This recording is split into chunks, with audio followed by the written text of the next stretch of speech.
Hi hello friends, ಎಲ್ಲರಿಗೂ ನಮಸ್ಕಾರ. Welcome back to Sirimane ಅಡುಗೆ. ಬನ್ನಿ, ಇವತ್ತು ಕ್ವಿಕ್ಕಾಗಿ ಒಂದು ತಿಳಿ ಸಾಂಬಾರ್ ರೆಸಿಪಿನ ತೋರಿಸ್ಕೊಡ್ತೀನಿ. ಈ ಸಾಂಬಾರು ಮಾಡೋದಕ್ಕೆ ಈರುಳ್ಳಿ ಆಗಲಿ ಬೆಳ್ಳುಳ್ಳಿ ಆಗಲಿ ಏನು ಬೇಡ.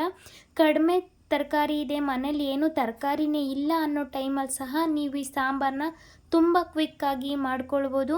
ಈ ಸಾಂಬಾರು ಮಾಡೋದಕ್ಕೆ ಏನೇನು ಸಾಮಗ್ರಿಗಳು ಬೇಕು ಅಂತ ನೋಡ್ಕೊಂಬರೋದಕ್ಕಿಂತ ಮುಂಚೆ ಇನ್ನೂ ಯಾರ್ಯಾರು ನಮ್ಮ ಚಾನಲ್ನ ಸಬ್ಸ್ಕ್ರೈಬ್ ಮಾಡದೆ ನೋಡ್ತಾ ಇದ್ದೀರಾ, ಪ್ಲೀಸ್ ಸಬ್ಸ್ಕ್ರೈಬ್ ಮಾಡಿಕೊಂಡು ನಮಗೆ ಸಪೋರ್ಟ್ ಮಾಡಿ.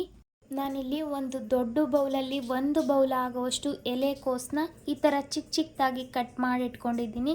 ನೀವು ಅಳತೆ ಬೇಕು ಅಂದರೆ ಒಂದು ಎಲೆಕೋಸಲ್ಲಿ 1/4 ಭಾಗ ಆಗೋಷ್ಟು ಎಲೆಕೋಸನ್ನ ತೊಗೊಂಡಿದ್ದೀನಿ. ಒಂದು ಚಿಕ್ಕ ಬೌಲಲ್ಲಿ 1/4 ಬೌಲ್ ಆಗೋಷ್ಟು ತೊಗರಿಬೇಳೆ, 1 ಟೇಬಲ್ ಸ್ಪೂನಷ್ಟು ಮಿಕ್ಸ್ ಸಾಂಬಾರು ಪುಡಿ ಅಂದರೆ ಹುಳಿ ಸಾಂಬಾರಿಗೆಲ್ಲ ಯೂಸ್ ಮಾಡ್ತೀವಲ್ಲ ಅದು, 2-3 ಎಸಳು ಬೆಳ್ಳುಳ್ಳಿ, ಸ್ವಲ್ಪ ಕರಿಬೇವು, ಒಗ್ಗರಣೆಗೆ ಸಾಸಿವೆ, ಜೀರಿಗೆ, ರುಚಿಗೆ ತಕ್ಕಷ್ಟು ಉಪ್ಪು, ಮಾಡೋದಕ್ಕೆ ಎಣ್ಣೆ ತೊಗೊಂಡಿಟ್ಕೊಂಡಿದ್ದೀನಿ. ಇವಾಗ ಹೇಗೆ ಮಾಡೋದು ಅಂತ ನೋಡೋಣ. ನಾನಿಲ್ಲೊಂದು ಕುಕ್ಕರ್ಗೆ ಚೆನ್ನಾಗಿ ತೊಳೆದು ಕಟ್ ಮಾಡಿಟ್ಕೊಂಡಿರೋ ಅಂಥ ಎಲೆಕೋಸನ್ನು ಸೇರಿಸ್ಕೊಳ್ತಾ ಇದ್ದೀನಿ. 2-3 ಸರಿ ತೊಗರಿಬೇಳೆನ ವಾಶ್ ಮಾಡಿ ಹಾಕ್ಕೊಂಡಿದ್ದೀನಿ. ಇದ್ರ ಜೊತೆಗೆ ಸ್ವಲ್ಪ ತೆಂಗಿನಕಾಯಿ ತುರಿನ ಸೇರಿಸ್ಕೊಂಡಿದ್ದೀನಿ. ನಿಮಗೆ ಬೆಳ್ಳುಳ್ಳಿ ಬೇಡ ಅಂತಂದರೆ ಸ್ಕಿಪ್ ಸಹ ಮಾಡ್ಕೊಳ್ಬೋದು, ಬೇಕು ಅಂದರೆ ಈ ಟೈಮಲ್ಲಿ ಸೇರಿಸ್ಕೊಳ್ಬೋದು, ಇಲ್ಲ ಒಗ್ಗರಣೆಗೆ ಸಹ ಹಾಕ್ಕೊಳ್ಬೋದು. ಇದನ್ನು ಕುಕ್ಕರ್ ಲಿಡ್ನ ಕ್ಲೋಸ್ ಮಾಡಿ 3 ವಿಷಿಲ್ ಕೂಗಿಸ್ಕೊಂಡಿದ್ದೀನಿ.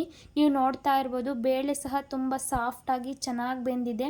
ಸ್ಮ್ಯಾಶ್ ಮಾಡೋಕ್ಕಾದರೆ ಸ್ಮ್ಯಾಶ್ ಮಾಡ್ಕೊಳ್ಬೋದು, ಇಲ್ಲ ಅಂದರೆ ಚೌಟಿನ ಹಿಂಭಾಗದಿಂದ ಈ ಥರ ಪ್ರೆಸ್ ಮಾಡಿ ಚೆನ್ನಾಗಿ ಮಿಕ್ಸ್ ಮಾಡ್ಕೊಂಡ್ಬಿಟ್ರೆ ಚೆನ್ನಾಗಿ ಅದು ಸ್ಮ್ಯಾಶ್ ಆಗುತ್ತೆ. ನೀವು ನೋಡ್ತಾ ಇರ್ಬೋದು ನಾನು ಚೌಟಿನ ಹಿಂಭಾಗದಿಂದನೇ ಈ ಥರ ಸ್ಮ್ಯಾಶ್ ಮಾಡ್ಕೊಂಡಿದ್ದೀನಿ. ನೀವು ಬೇಳೆ ಚೆನ್ನಾಗಿ ಬೆಂದಿಲ್ಲ ಅಂತಂದರೆ ನೀರನ್ನು ಸಪ್ರೇಟ್ ಮಾಡಿ ಸ್ಮ್ಯಾಶರ್ ಸಹಾಯದಿಂದ ನೀವು ಸ್ಮ್ಯಾಶ್ ಸಹ ಮಾಡ್ಕೊಳ್ಬೋದು. ಇವಾಗ ಇದನ್ನು ಸೈಡಲ್ಲಿ ಎತ್ತಿಟ್ಕೊಂಡು ಸಾಂಬಾರು ಮಾಡುವಂಥ ಪಾತ್ರೆಗೆ 1 ಸ್ಪೂನಷ್ಟು ಎಣ್ಣೆನ ಹಾಕ್ಕೊಂಡಿದ್ದೀನಿ. ಎಣ್ಣೆಗೆ ಸಾಸಿವೆ, ಜೀರಿಗೆ ಮತ್ತು ನಾನು ತೊಗೊಂಡಿರೋಂಥ 2 ಒಣಮೆಣಸಿನಕಾಯಿ, 1 ಎಸಳು ಕರಿಬೇವನ್ನು ಸೇರಿಸ್ಕೊಂಡು ಸ್ವಲ್ಪ ಚೆನ್ನಾಗಿ ಮಿಕ್ಸ್ ಮಾಡ್ಕೊಳ್ತಾ ಇದ್ದೀನಿ. ನೀವು ಇದ್ರ ಜೊತೆಗೆ ಬೆಳ್ಳುಳ್ಳಿ ಬೇಕು ಅಂದರೆ ಜಜ್ಜಿ ಸೇರಿಸ್ಕೊಳ್ಬೋದು. ನಾನು ಬೇಳೆ ಬೇಯಿಸ್ಬೇಕಾದ್ರೆ ಹಾಕ್ಕೊಂಡಿದ್ದೀನಿ. ಬೆಳ್ಳುಳ್ಳಿ ಆಪ್ಷನಲ್ಲು, ನಿಮಗೆ ಬೇಕು ಅಂದರೆ ಸೇರಿಸ್ಕೊಳ್ಳಿ, ಬೇಡ ಅಂದರೆ ಸ್ಕಿಪ್ ಮಾಡ್ಕೊಳ್ಳಿ. ಇವಾಗ ನಾನು ಬೇಯಿಸಿ ಸ್ವಲ್ಪ ಸ್ಮ್ಯಾಶ್ ಮಾಡಿಟ್ಕೊಂಡಿರೋಂಥ ಬೇಳೆ ಮತ್ತು ಎಲೆಕೋಸನ್ನ ಸೇರಿಸ್ಕೊಂಡಿದ್ದೀನಿ. ಈ ಥರ ಸೇರಿಸ್ಕೊಂಡ್ಮೇಲೆ ನೀವು ತಗೊಂಡಿರೋಂಥ ಮಿಕ್ಸ್ ಸಾಂಬಾರು ಪುಡಿನ ಸೇರಿಸ್ಕೊಳ್ಬೋದು. ನೀವು ಧನಿಯಾ ಪುಡಿ, ಅಚ್ಕಾರದ ಪುಡಿ ಬೇರೆ ಮಾಡ್ಕೊಳ್ತೀರ ಅಂದರೆ ಅದನ್ನು ಸಹ ಸೇರಿಸ್ಕೊಳ್ಬೋದು. ಇವಾಗ ರುಚಿಗೆ ತಕ್ಕಷ್ಟು ಉಪ್ಪನ್ನ ಸೇರಿಸ್ಕೊಂಡು ಒಮ್ಮೆ ಚೆನ್ನಾಗಿ ಮಿಕ್ಸ್ ಮಾಡಿಕೊಂಡು ಚೆನ್ನಾಗಿ 1-2 ಕುದಿನ ಕುದಿಸ್ಕೊಂಡ್ಬಿಟ್ರೆ ಈಸಿ ಆ್ಯಂಡ್ ಟೇಸ್ಟಿಯಾಗಿರೋ ಅಂಥ ಎಲೆಕೋಸಿನ ತಿಳಿ ಸಾಂಬಾರು ರೆಡಿ ಆಗೋಗ್ಬಿಡುತ್ತೆ. ನಾನು ಆಲ್ರೆಡಿ ಎಲೆಕೋಸಿನ ಫ್ರೈಡ್ ರೈಸ್ ರೆಸಿಪಿ ಮತ್ತು ಬೋಂಡದ ರೆಸಿಪಿನ ಸಹ ನಾನು ನನ್ನ ಚಾನಲ್ನಲ್ಲಿ ಅಪ್ಲೋಡ್ ಮಾಡಿದ್ದೀನಿ. ನೋಡಿಲ್ಲ ಅಂದವರು ಒಂದು ಸತಿ ನಮ್ಮ ಚಾನಲ್ನ ಚೆಕ್ ಮಾಡಿ ನೋಡಿ. ಈ ಥರ ಚೆನ್ನಾಗಿ ಕುದಿಸ್ಕೊಳ್ಬೇಕಾಗುತ್ತೆ. ನಿಮಗೆ ಬೇಕು ಅಂದರೆ ಒಂದು ಸ್ವಲ್ಪ ಬೆಲ್ಲನ ಸೇರಿಸ್ಕೊಳ್ಬೋದು, ಮತ್ತು ಟೊಮೊಟೊ ಹಾಕೋದು ಆದರೆ ಟೊಮೊಟೊ ಸೇರಿಸ್ಕೊಳ್ಬೋದು. ಆದರೆ ಟೊಮೊಟೊ ಹಾಕೋದಕ್ಕಿಂತ ಕಡಿಮೆ ಇಂಗ್ರೀಡಿಯೆಂಟ್ಸಲ್ಲಿ ಮಾಡ್ಕೊಳ್ಬೋದು, ಅಂದರೆ ಹುಣಸೆ ರಸನ ಸೇರಿಸ್ಕೊಳ್ಬೋದು. ಈ ಥರ ಚೆನ್ನಾಗಿ ಕುದಿ ಬರಬೇಕಾದ್ರೆ ನಾನಿಲ್ಲಿ ಸ್ವಲ್ಪ ಹುಣಸೆ ಹುಳಿನ ಸೇರಿಸ್ಕೊಂಡಿದ್ದೀನಿ. ಆವಾಗಲೇ ಮಿಸ್ ಆಗಿತ್ತು ಇಂಗ್ರೀಡಿಯೆಂಟ್ಸಲ್ಲಿ ಹುಣಸೆ ಹಣ್ಣು ತೋರಿಸಿರೋದು ನೋಡಿ. ಹುಣಸೆ ಹಣ್ಣನ್ನು ಮಿಸ್ ಮಾಡಬೇಡಿ. ಈ ಥರ ಚೆನ್ನಾಗಿ ಕುದಿ ಬರಬೇಕಾದ್ರೆ ಸ್ವಲ್ಪ ಹುಣಸೆ ರಸನ ಸೇರಿಸ್ಕೊಂಡ್ರೆ ಸಾಂಬಾರು ಇನ್ನೂ ತುಂಬ ಟೇಸ್ಟಿಯಾಗಿ ಬರುತ್ತೆ. ಮನೇಲಿ ಏನು ತರಕಾರಿ ಇಲ್ಲ ಅನ್ನೋ ಟೈಮಲ್ಲಿ, ಅಥವಾ ನಮ್ಮ ಹತ್ರ ಕಡಿಮೆ ಸಮಯ ಇದೆ, ಜಾಸ್ತಿ ಟೈಮ್ ಇಲ್ಲ, ಕ್ವಿಕ್ಕಾಗಿ ಏನಾದರೂ ಮಾಡ್ಕೊಳ್ಬೇಕು ಅನ್ನೋ ಟೈಮಲ್ಲಿ ಸಹ ನಾವು ಈ ಸಾಂಬಾರನ್ನ ಮಾಡ್ಕೊಳ್ಬೋದು.